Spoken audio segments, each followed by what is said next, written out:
First, I want to commend you. Anytime that you take time out of your busy day to help your child learn something, that's awesome. That's going to create a bond with your child that's going to make their learning just shoot through the roof. So thank you. Thank you for doing that, and thank you for having the courage to do it. Especially when we're talking about martial arts and self-defense, your confidence or self-efficacy may be very low on that. I'm going to try to do a good job of making videos that are very clear and easy for you to follow to support your child's development and growth. So let's get to it. Let's talk about 4 things that you can do to help your kid learn while you're using these video tutorials. Number 1 is create a safe environment. Make sure that you have an area where you can work and there's no furniture, corners, dogs, cats, other siblings, other parents, right? Make sure you have an area that's just free of obstruction. Not all the videos, but some of the groundwork will need a surface that's a little bit softer. So maybe working outside on the grass or working on carpet may be a little bit more appropriate. If you have a crash pad, awesome, but I know not everyone has that. As far as safety and environment, remember that we also need to have safety for you as the parent. So again, some of the videos are not too physically demanding, but some of them are.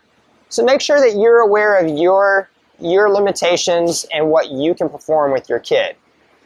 If you have 2 kids in the program, well, that's a little easier. You can use the other kid and you can just kind of make sure that they're being safe. So safety is always going to be number 1, most important. But second, right after that, is motivation. Now, a lot of you are old schoolers like me. We were taught, be hard. You know, pressure makes diamonds, and I actually use that phrase sometimes. But current behavioral research on athletes learning movement, especially at a very high level, suggests that 85% of the time, the athlete, your student, your child, should be successful with 15% failure rate. 85% success, 15% failure. So most of the time you're working with your child, I want you to keep it at a level where they are succeeding. Now sure, if they're just hitting it every time, they're doing great, then take them to that next level or give them that little more pressure that the video asks for and test them a little bit. It's okay for them to fail 15% of the time. But let's remember, 85% of the time, they are successful. Watch your language to keep the motivation high. I'm going to give you a very clear example. Child, do not hit your brother. All your child heard was, hit your brother. And that's what they're going to keep doing. If we say instead, child, put your hands on your head. What they heard was, they just asked me to put my hands on my head. This is probably one of the hardest shifts in language that I have to overcome as a coach. And I've been coaching, teaching for 20 years. Even I have a hard time with this shift in language. But catch yourself. Get rid of the don'ts and try to elicit the behavior and movement that you want. It will be an eye-opener how much more success you'll have. Keep the corrections simple and to just one point. If they're doing three things wrong, just pick the one that's most glaring. Once they've corrected that, high five, praise, keep the motivation high, and then ask for the second point. And again, the videos, I'll point out salient issues that I want to see, or the points of performance, as I call them. Just KIS, keep it simple. This is going to keep their motivation high. They're going to be engaged. They're going to be more likely to keep going. That moves into my next point. Keep it brief. You'll be surprised. 5 to 15 minutes of work, and we're good.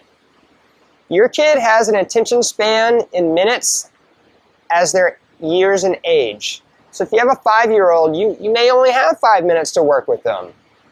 But hey, if they do 5 good solid minutes of work with you, that's awesome.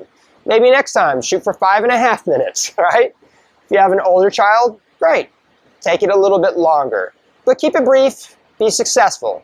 That's going to make a better experience on both ends of that spectrum. Watch the video with the kid. So you'll see the video and you'll kind of notice that I'm really talking to y'all just as much as I'm talking to them. But it may be hard for your child, depending on what level they're at, to do what you're asking them to do if they don't have a frame of reference for it. A yellow belt will not be able to do a sweep from guard. But a purple belt, you should be able to say, hey, I need to see a sweep from guard. They'll probably be like, got that. But a yellow belt or an orange belt may need to see it first. That's okay. Let them watch the video with you. Stop in the middle of the session. Go back to the video. It's a nice thing about videos. We can always rewind and fast forward. Thank you for listening to this. It's going to be really important for your kids' development to have a little bit of extra off the mat time, depending on how much time they spend in the dojo. And also you're creating that bond with your kid as well. You're showing them that you're invested in their learning, and they feel that. When they step on the mat, they're going to feel more confident for it. I'm going to see the improvement too, and that's going to allow me to go to that third detail or extra details that maybe I didn't put on the video because I felt they were a little bit too nuanced to worry about at home. Thank you for listening. Thank you for spending time with your kids. See you on the mat.